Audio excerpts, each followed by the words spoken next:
starting from the moment when we decided to apply for it, I can say that it was an amazing experience, very, very challenging for all the partners that were involved, and especially for us, for the coordinator.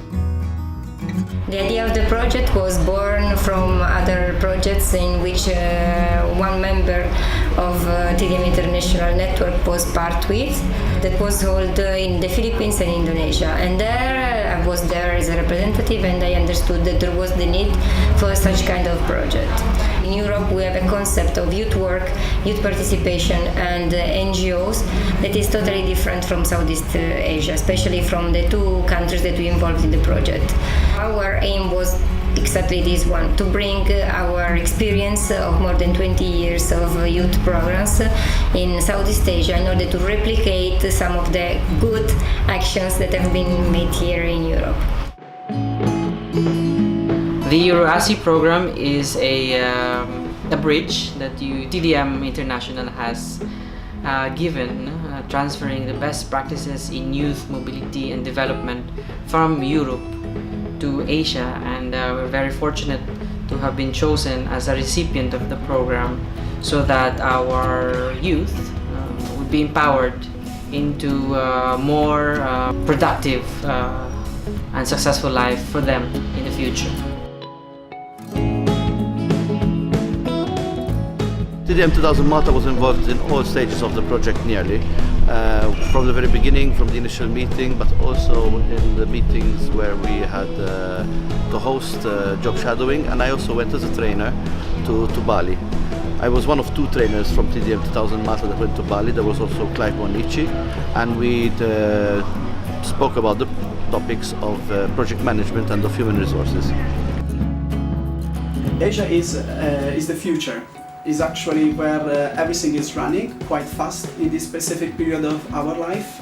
There's a lot of opportunity of market, there is a lot of NGO foundation that are start to get interested in the youth field. But I think the most important reason why we decide to choose Asia is they have a lot of different ethnic groups. They live together quite peacefully, and this could be an interesting opportunity for us to understand why it's working so gratefully here. So now is probably the moment to open our windows, understand what's going on around the world, to better understand where European Union would like to go. This is about the differences about how you manage something in the other country. I joined one organization before, but that time I have to find something else from my experience. But this is good. Why not I do it this one? So even though I can do it, I can share this information to my other friends.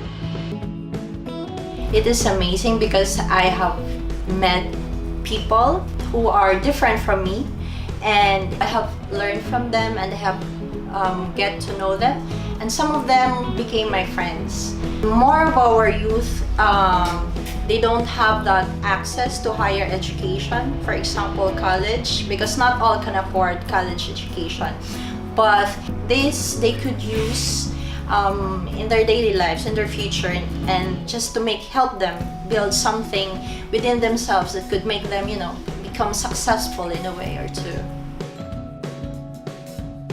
It was a great opportunity to get more experience in Erasmus Plus program and to create new partnerships with organizations from different countries in and out of Europe.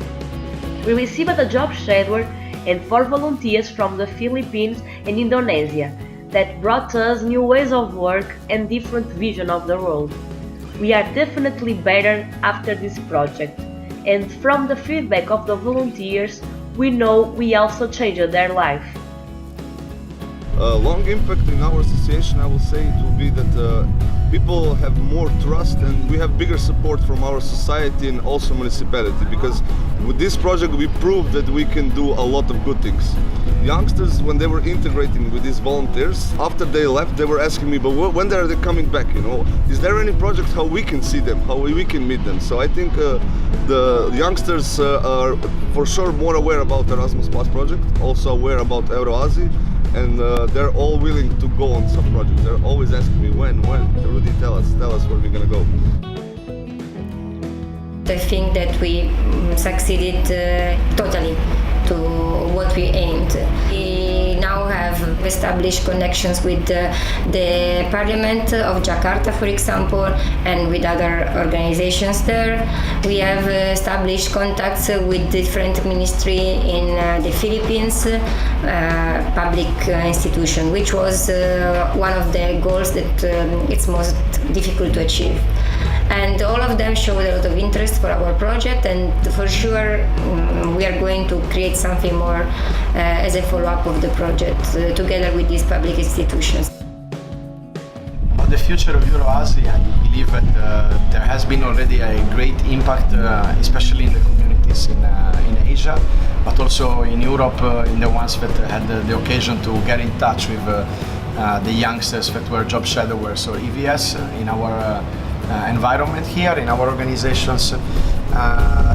This was the impact that we can already see, but the long-term impact we will be able to measure it only in some years. Already there are a lot of discussions, and there is a lot of interest in trying to build something in Southeast Asia which is similar to what we are used to call European mobility or non-formal education. And I do believe that it will take time, but during this time we put the base to let them start to have something useful for the future of the youngsters, as we already have here in Europe since 20 years. We already applied for another grant, for another co-financing to continue our project. We don't know yet the results, but even without the funds of the European Commission, we have enough evidence that we can continue through our partnerships in the Philippines, especially because there we have different stakeholders interested, and also in Indonesia thanks to the public institution. I think that maybe if not immediately now that we close this project, maybe in another year time we will create something new for sure.